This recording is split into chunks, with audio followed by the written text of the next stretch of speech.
The CBS Radio Mystery Theater presents...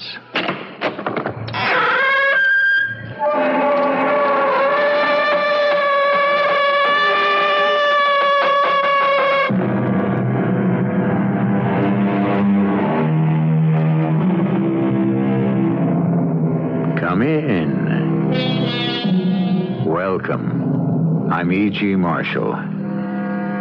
The young soldiers fret and worry about the bullet that has their number on it. But it doesn't bother the old soldiers at all. They can feel fatalistic about and resigned to the bullet that has their number. The one that really worries them is the bullet that's labeled, "To whom it may concern."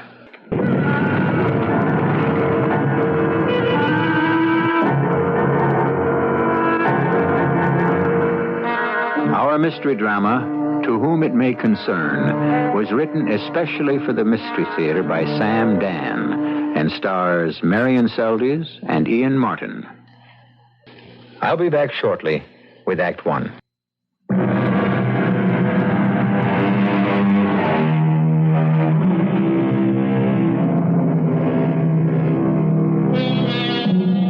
Something beautiful and vital has gone out of our lives. The ability to just sit back and relax. The difference between us and the generations that preceded ours is that we have learned how to save time, whereas they knew how to enjoy it.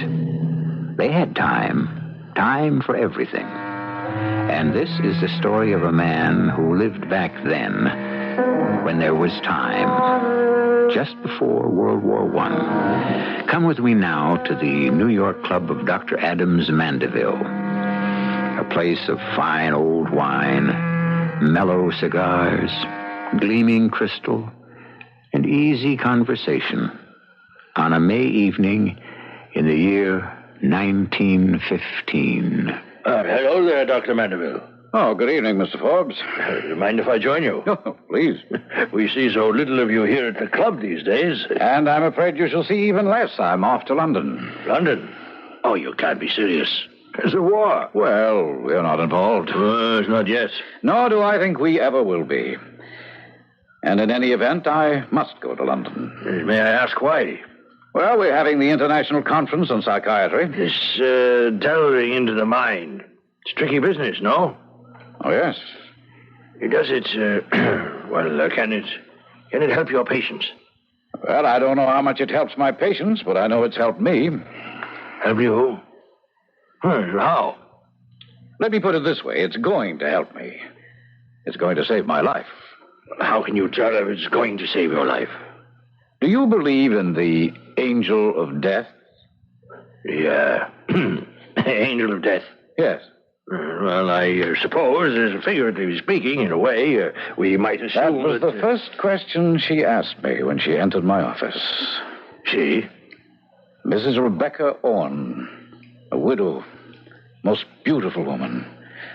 Well, when I say woman, I mean a woman of almost 40, when the fair sex are in the glorious August of their beauty, a fully realized woman. Well, I must say, this doesn't sound like a doctor speaking. Well, doctors are also men. It was a month ago. She'd made an appointment to see me on the telephone, and when she sat down in my office, her very first question... Dr. Mandeville, do you believe there is an angel of death? Why? Why do you ask? I understand you are one of those new doctors of the mind. The angel of death, is he real, or is he a figment, a creation of my own?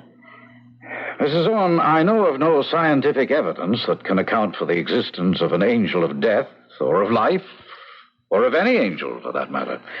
Well, nor is anyone else such evidence, except perhaps myself. And what is your evidence, may I ask? An awareness of his presence. Uh-huh. What sort of awareness? A feeling that I'm not alone. Awareness, feeling, but is there anything tangible? It's tangible enough to me. The word tangible literally means something that can be touched. I know. And I feel his touch. Where? All... Oh, dear. This may sound indelicate. I feel his touch all over my body. Yes? It feels as if I were suddenly chilled by an icy wind, and my skin seems to burn. It sounds contradictory, I know. Ice and fire. No. Please continue, Mrs. Owen. And I feel as if my hand is being taken. Taken? Taken in someone's grasp. You feel a hand. The fingers of a hand closing on mine. And you see? No one. Nothing. But you feel these fingers? Yes. And how do they feel to the touch? Well, again, fire and ice. Burning fire and cold, cold ice. The icy coldness of death. And then what happens? The fingers of the hand that has closed over mine. It seems to hold me in its firm grasp, and it begins to pull me. I cannot... I have no will to resist. And then?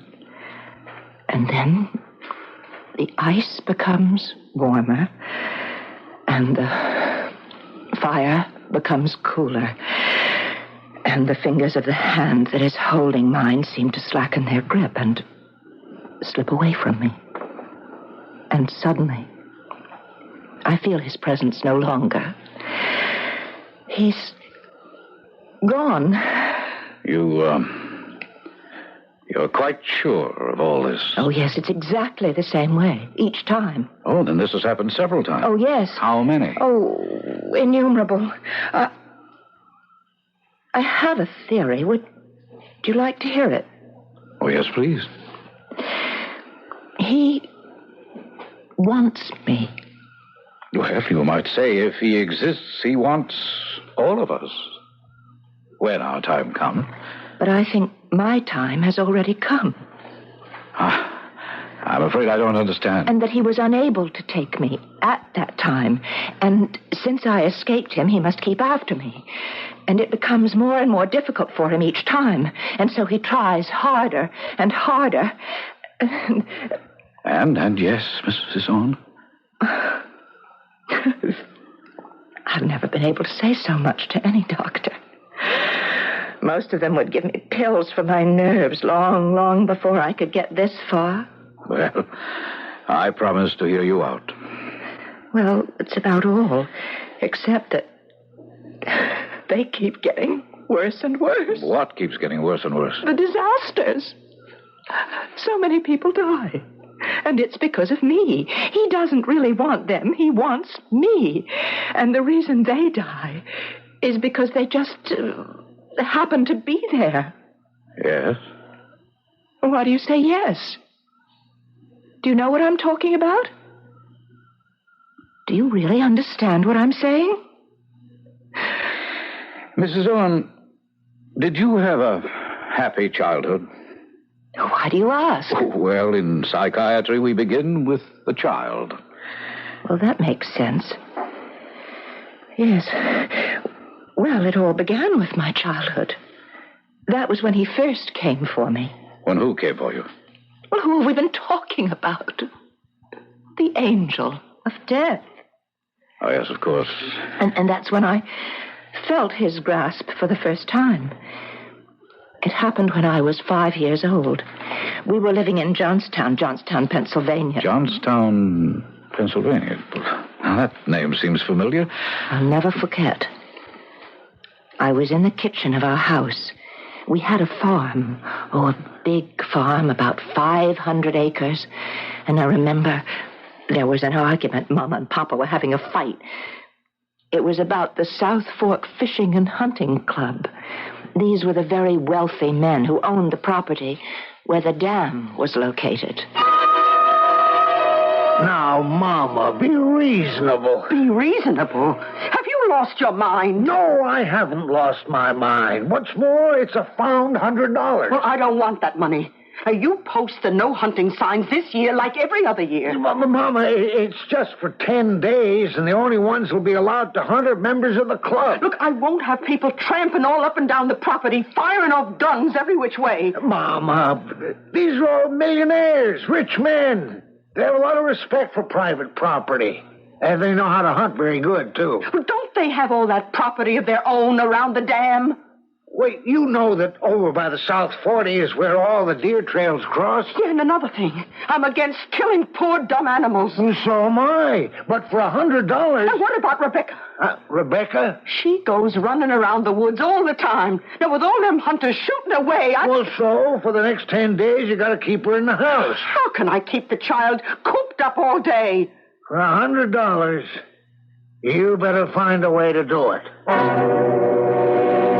Mama couldn't. Although she laid down the law in no uncertain terms, I was a restless child filled with unlimited energy. I couldn't sit still. I always wanted to be where I wasn't. And so, one afternoon, when Mama stretched out for her nap, I was just out the door, running through the woods, happy the way only a child can be, and I heard a voice suddenly shout, Look out, Andy!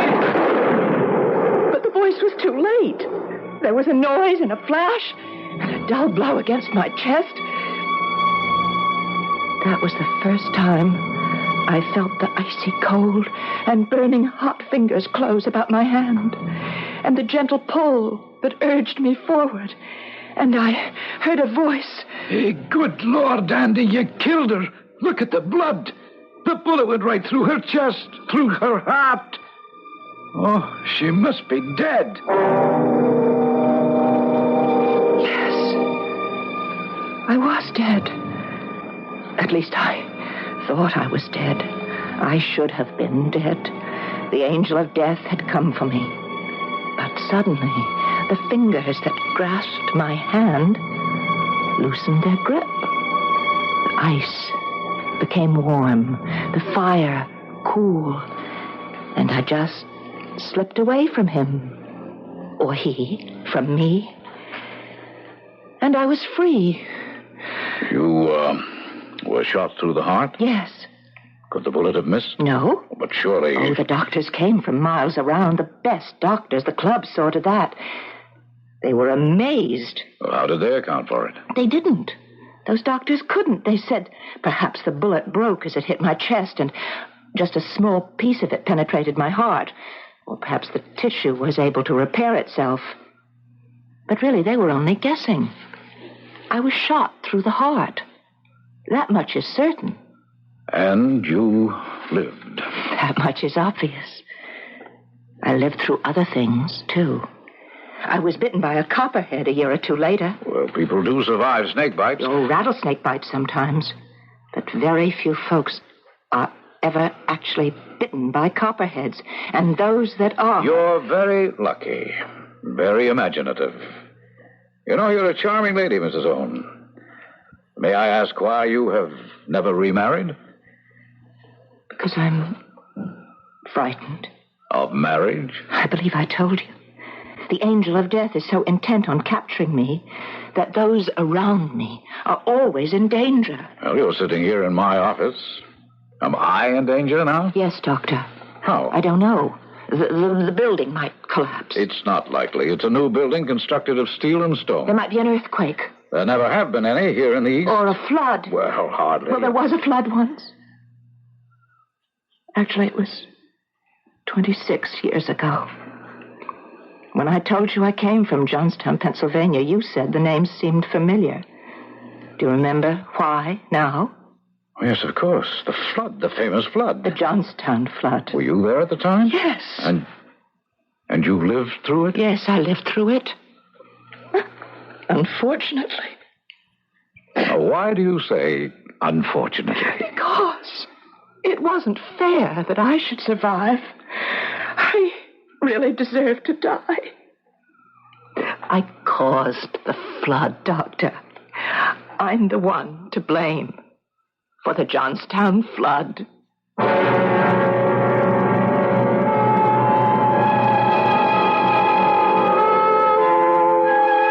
The Johnstown Flood, May 31st, 1889. The dam across the Connemore River had become obsolete and inadequate. During April and May, 41 inches of rain and snow increased the pressures to the breaking point, and a tidal wave of destruction swept through the valley, killing more than 2,000 people. This is the historical fact. Now, if Mrs. Rebecca Owens has other information, we owe her the courtesy of a hearing in Act 2.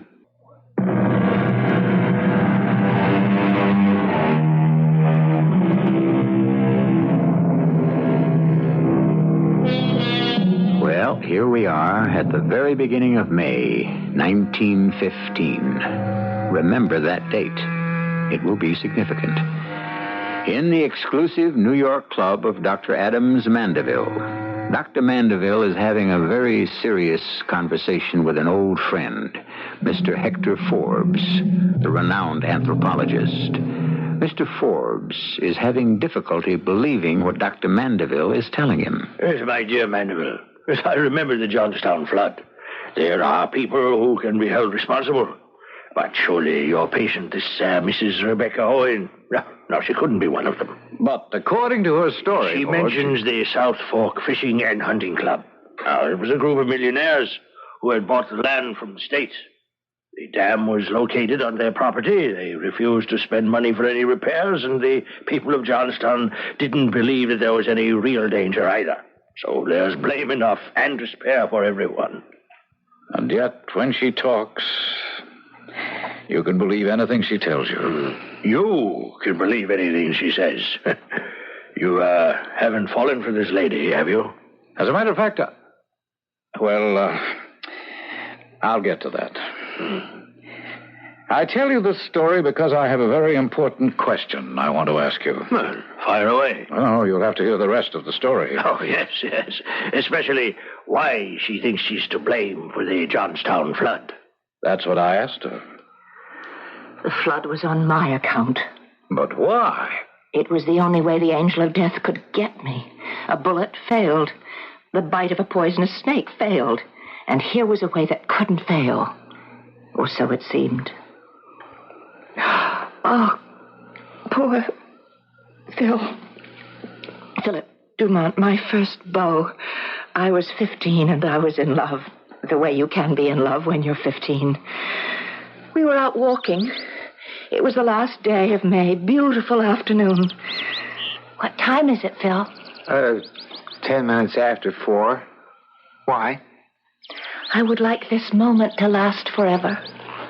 This is the supreme moment. This is the happiest moment of my life.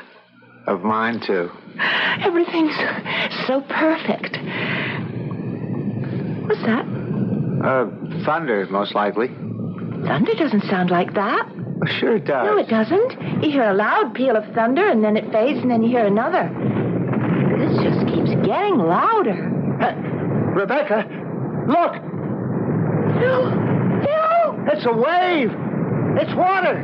It's high as a house! High as a mountain! It's coming at us! Run, Phil, run! Run! It's going to drown us! His hand! Take his hand away! His burning hand, his icy hand! The angel of death is holding me! He's holding me! He's holding me, too! No escape. An enormous mountain of water traveling at breakneck speed was sweeping everything in its path. Rocks, trees, animals, houses. Nothing could live that stood in its path. But somehow, I lived. I don't know why. I don't know how. I was surrounded by hundreds of the dead. But I survived. Once again, the fire became cold and the ice warm, and his fingers fell away.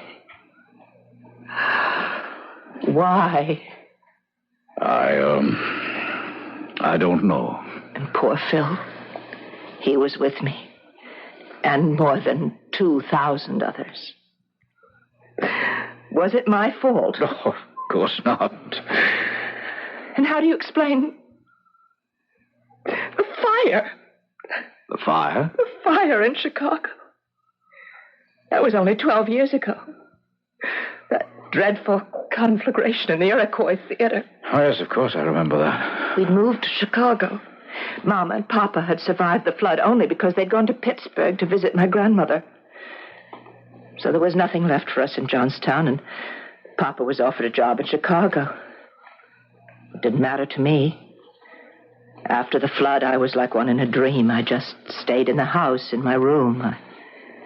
I went nowhere. I saw no one. Oh, Papa, you must do something about that girl. Me? Oh, she won't listen to me. Well, then take her to a doctor. Oh, hasn't she seen enough doctors? Then what do you want? She'll be 28 years old. Make it 30. That's even worse. She'll spend the rest of her life this way, an old maid. Some girls, they don't get married. It's their fate. Well, it's not going to be her fate. You have to fight it. Get your coat and hat, young lady. Papa, You can't shut out the world forever. We're going to the theater. I don't want to. You know why? Because it's medicine. The pills you get from the doctors don't help, so I know another kind of doctor. His name is Eddie Foy, and his cure is a good laugh. But I'm not in the mood. You're going to turn down a chance to see Eddie Foy and Mr. Bluebeard? Do you know how hard it was to get tickets? Please, Papa, No. Up, out. He was right. The minute I stepped into that theater, a great weight seemed to disappear from my heart. I felt youthful and carefree.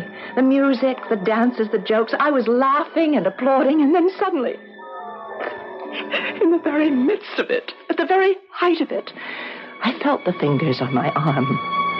The icy fingers. The burning fingers. And I said, "No. What do you want with me now? What will you do to me here?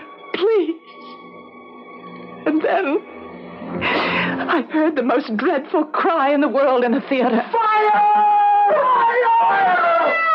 For almost a second, there was a deathly stillness. And then there was the panic. More than 2,000 well-dressed, civilized people were transformed into raging, mindless, stampeding animals. And when it was over, finally, almost 600 were dead. Yes, I read about it. The fire actually did very little damage, I recall. Most people were trampled to death. Papa died to save me. He saw we couldn't make it to the exit, and so he protected me with his body. I'm sorry. Papa left the world, but I came back to it. Mama became ill, and it was up to me to support us. I learned how to use a typewriter and to write in shorthand, and soon I secured a position as the secretary to a Mr. Walter Owen. He was middle-aged, very proper, but kind, a most generous employer. Mama became better, but she was quite sad. I think I'll have some soup, Mom.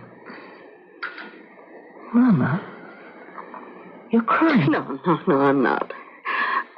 Rebecca, I do want you to have a life of your own. I'm content. But you'll never have a husband. You'll never have children. I don't want anybody close to me. Rebecca, that's not natural. Please, let's not talk about it. But a husband, children, they would make you happy. Yes, Mama. Very happy. But I couldn't make them happy. Why not? Because they die.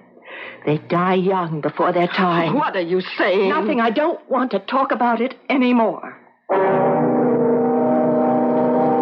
We plan our lives, but it isn't we who decide our destiny. The ordinary give and take of daily living wears us, shapes us, changes us, and we may not even be aware of it. One morning, Mr. Owen asked me to come into his private office. Miss Randolph, you have been my secretary for 5 years now. Yes, sir. I have never seen a more devoted, conscientious, and efficient person. Thank you, sir. I find, Miss Randolph, that I would be lost without you. You are a treasure. Oh, really, Mr. Owen? No. A treasure is something that a man must guard securely.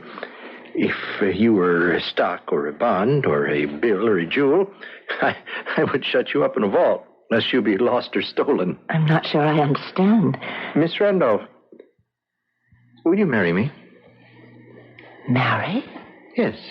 We could be quite happy together. Oh, but Mr. Owen, I'm not in love with you. Oh, no, we are not children. Love to us is not a sudden, intoxicating adventure. We can marry without it. Marry without love? Yes, marry without love. At first. Marry because we respect, admire, and need each other. Now, we are both lonely people. I know in my heart that love will come to us. All day at the office, he would ask me to marry him. He enlisted Mama's help, and then all night at home, it was more of the same. Oh, he's handsome, kind, intelligent. Oh, he's devoted to you. And he's rich. Mama, I will not marry him. But why? I could never explain it to you. I will not marry him, and that is my last word. But it wasn't. Little by little, in so many subtle and gradual ways, the constant pressure told on me, and suddenly, before I knew it, I was in his arms saying, yes, yes. Oh, my darling, my darling. And so we were married. It was the event of the social season of 1911. I knew Walter was rich, but I didn't know how rich. He had as much money, as much influence, as much power as the biggest of them. The Carnegies, the Morgans, the Fricks, the Mellons. They were all there at my wedding. Mr. Andrew Carnegie himself took my hand and wished me well. A kindly-looking man. And suddenly, I knew I had seen him before. I heard a voice. The same voice I had heard 38 years before when I was a little girl on my father's farm in Johnstown, Pennsylvania. Look out, Andy! Look out! Oh, good Lord, Andy, you killed her! The South Fork Fishing and Hunting Club, the Millionaires Club. All these great men were members of that club. And they might have been out hunting the day the dam burst, when I was 5 years old. Andy, the man who had evoked the warning, the man who had accidentally fired the shot. Andy. Could he have been Andrew Carnegie?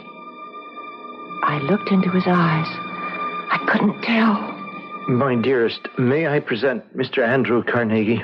I'm honored, Mr. Carnegie. Oh, such a sweet lass, Walter. She's a treasure. Yes, I think so. Hey, do you know, dear Mrs. Owen, it seems to me you look familiar.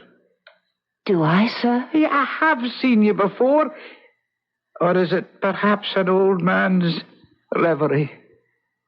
Well, be happy, both of you. Be happy. Yes, we have met before. On my father's land in Johnstown, Pennsylvania, when I was a little farm girl. But somehow that seemed out of place.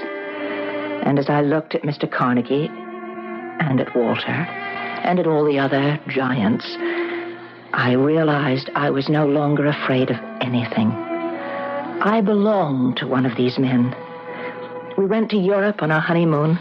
We saw palaces in Italy and castles in Spain.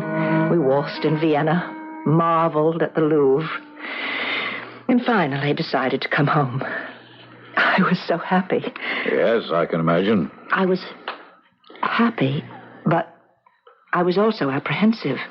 Why? Well, I was never really able to free myself completely of my fear, so I dreaded the trip home. Darling, I know how you feel, but But what, Walter? But this is a brand new ship. A ship the like of which has never been seen. It's a floating palace. But still, if anything... Most important, They say she's constructed on a completely new principle. There's incontrovertible scientific proof that she is unsinkable. Oh, Walter. She leaves on Friday on her maiden voyage to New York, and I've already booked passage for us. Oh, how exciting. What's her name? The Titanic.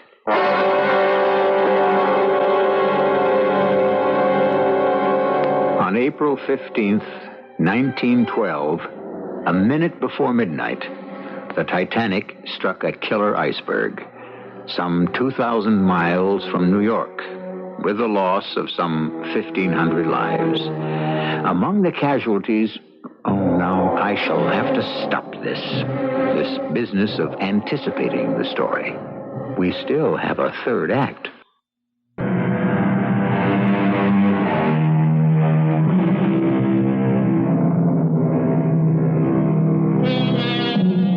Dr. Adams Mandeville, a New York psychiatrist, is at his club talking with his friend Hector Forbes.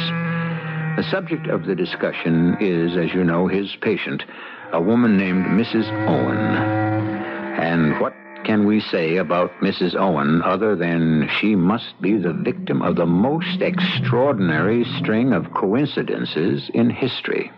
Are we perhaps, Doctor, in some psychic area? Is it possible she is not a human being? No, she's human, completely human. Human and lovely. She continued to see me over a several-week period. And each time I saw her, I fell more and more deeply in love.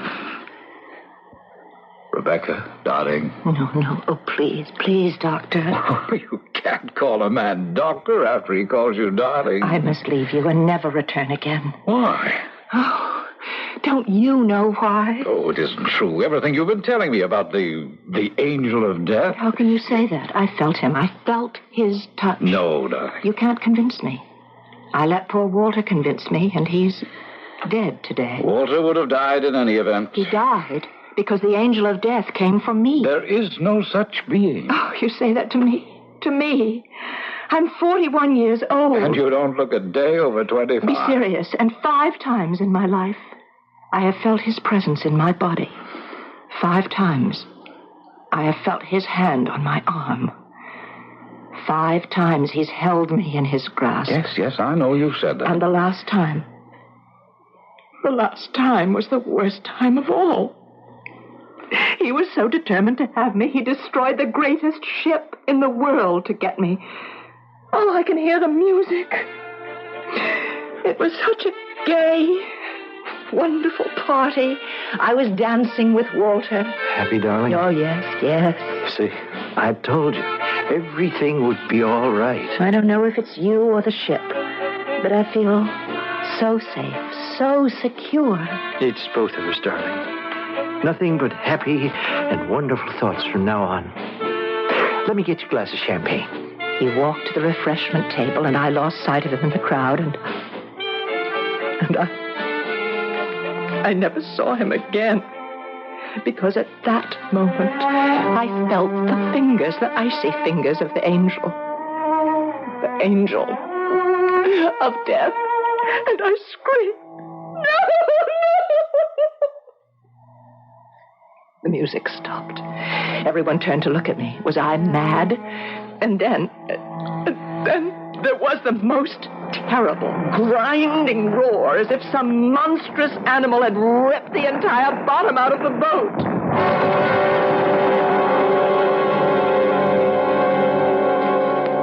The next thing I remember, I was on board the rescue ship, Carpathia. But 1,500 others had died. And Walter. And Walter had perished. And now you tell me it isn't my fault. Yes, I do. How? All the evidence proves nothing. Oh, listen to me, my darling. Let me tell you what this is. It's the law of averages. Oh, no, that's not good enough. The touch of the angel of death. It was real. Well, of course it was real. Then you agree. It was real to you. Oh, my darling Rebecca, we're only now beginning to understand the mind, to comprehend its fantastic complexity. Then why was it real? Because you wanted to be punished. Punished for what? For disobeying your mother. When? That day when you were told not to go into the woods. You remember that day? That day when you were 5 years old and your mother took you aside and... What was it she said to you over and over again? She said, "You're not to go into the woods. You are not to leave the house. If you disobey, you will be punished. Severely punished. Punished. Punished. That's right. Punished. Punished. Punished." But you did disobey, didn't you? Yes. And, Rebecca, you were not punished. And then, because you were almost killed, you were rewarded. You were fussed over and coddled and spoiled. Yes. And all the time you knew that you were to blame. You remember the face of the man who'd shot you. You could see his agony and his anguish. Please. No. This is necessary, dear. You look for death. You seek him out. You court him. You spin fantasies about him. Oh, darling, there is no angel of death except in romantic mysteries. But I... Face it, and your whole world will be changed. Oh, I never looked at it that way. Oh, my darling. We'll go to England on our honeymoon. I'd like you to meet Mama. Oh, well, of course. Could you leave now? I bought Mama a house in Ossining. It's up on the Hudson River. Oh, let's tell her today. Well, certainly. Let's see, it's 10:30 now. I have some hospital calls to make at 11, so I should be free by noon. We can get the train at 1 o'clock. Meet me on board. I'll be sitting in the last passenger coach. 1 o'clock on the Ossining train, the last coach. Yes, it's the only one that isn't a smoker.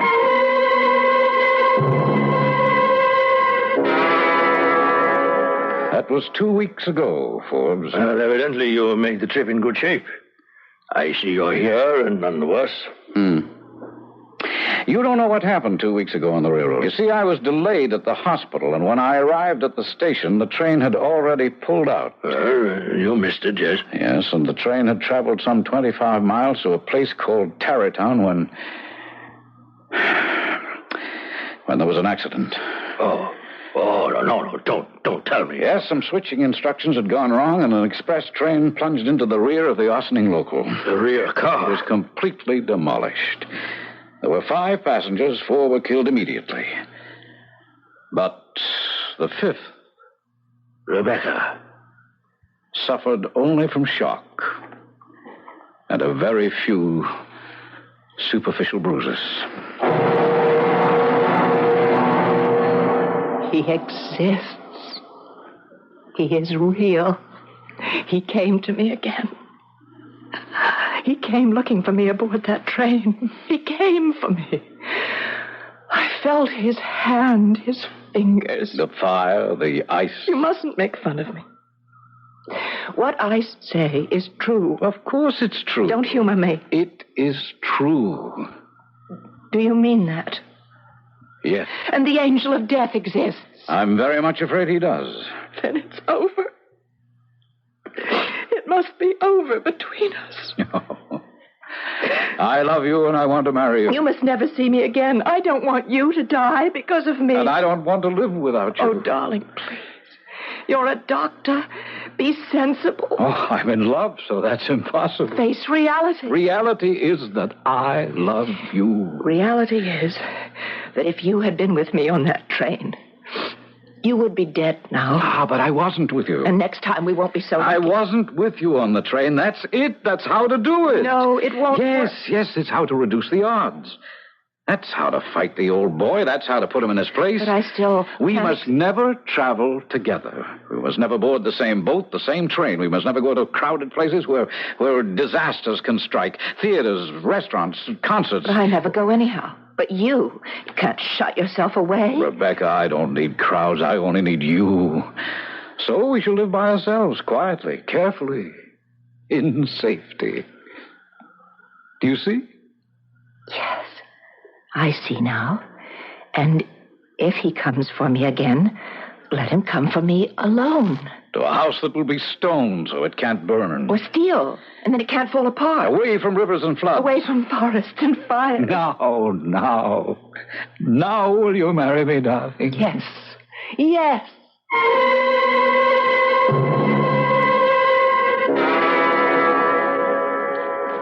Rebecca and I were married the day before yesterday. Well, congratulations. Well, how does it happen you're not off on your honeymoon? Oh, we're going to London, where we shall also take in the conference. I'm leaving tomorrow morning. Well, you're off on a honeymoon, and you say I'm leaving? Well, naturally, separate ships. It's the only way we can travel. Oh, yes, of course. Rebecca sailed this morning on the Imperia, and I had to look around for something at the last moment. Yes, well, on such short notice, you'd be lucky to find a berth on a tramp steamer. Oh, I did considerably better than that. There was a last-minute cancellation, and I was able to get a cabin on what many people consider the most comfortable ocean liner afloat. Oh, really? Which one is that? The Lusitania.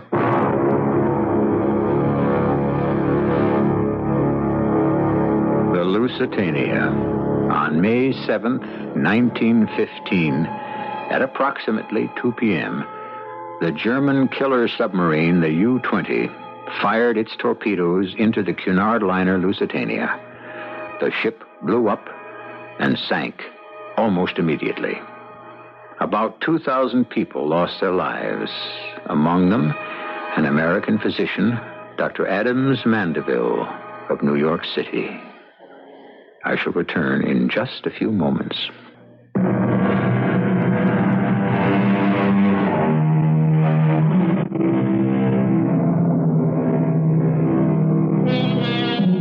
The old soldiers, as we told you in the beginning, are worried mostly about the bullet marked, "To whom it may concern." That's because they know something few of us pause to consider. They realize how unpredictable is fate, how random is chance, how impersonal is providence, how hard it is to live, and how easy to die. And if life perplexes and puzzles you, take comfort. No one has been able to figure it out yet. Our cast included Marion Seldes, Ian Martin, Bryna Rayburn, Bob Dryden, and Earl Hammond. The entire production was under the direction of Hyman Brown. This is E.G. Marshall inviting you to return to our Mystery Theater for another adventure in the macabre. Until next time, pleasant dreams.